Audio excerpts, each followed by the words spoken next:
Welcome to Listen Up with Annie.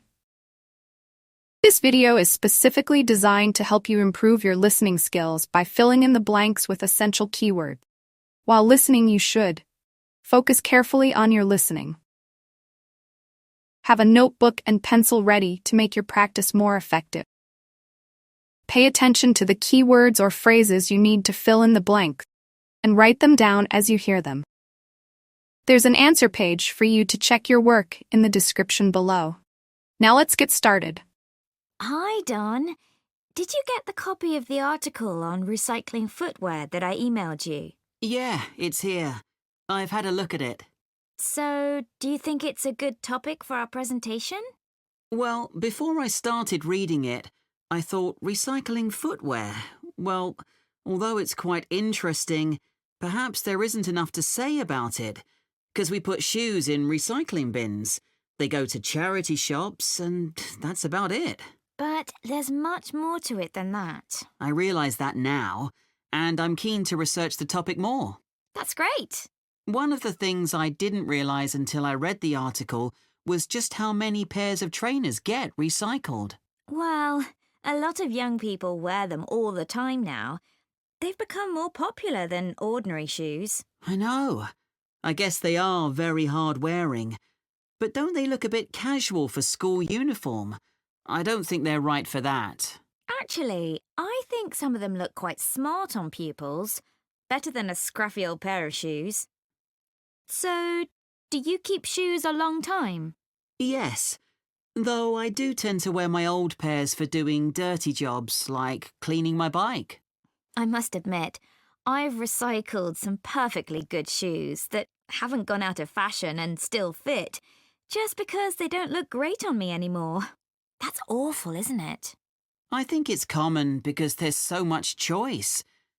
The article did say that recent sales of footwear have increased enormously. That didn't surprise me. No, but then it said that the amount of recycled footwear has fallen.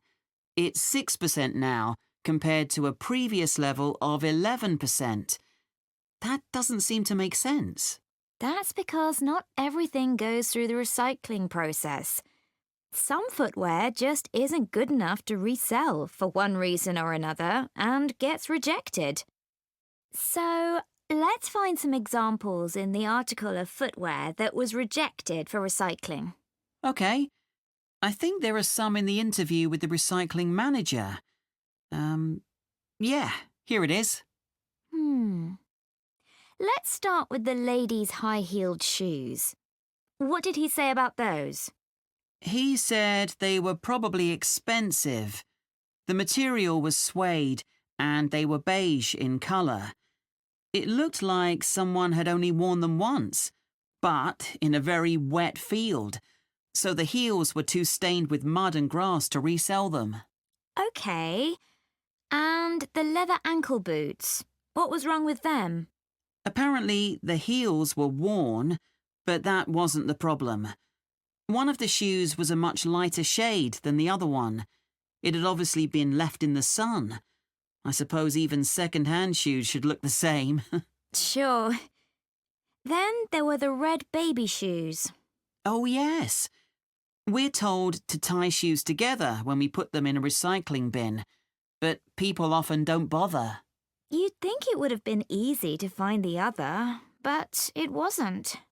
That was a shame because they were obviously new. The trainers were interesting. He said they looked like they'd been worn by a marathon runner.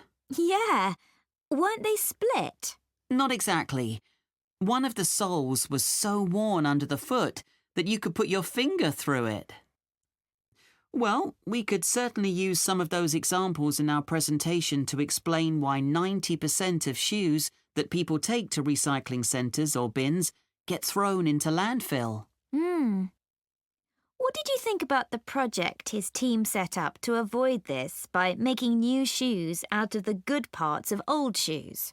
It sounded like a good idea. They get so many shoes, they should be able to match parts. I wasn't surprised that it failed, though. I mean, who wants to buy second-hand shoes, really? Think of all the germs you could catch. Well, people didn't refuse them for that reason, did they? It was because the pairs of shoes weren't identical. They still managed to ship them overseas, though. That's another area we need to discuss. You know, I used to consider this topic just from my own perspective, by thinking about my own recycling behaviour without looking at the bigger picture. So much happens once shoes leave the recycling area. It's not as simple as you first think. And we can show that by taking a very different approach to it. Absolutely. So let's discuss how we're going to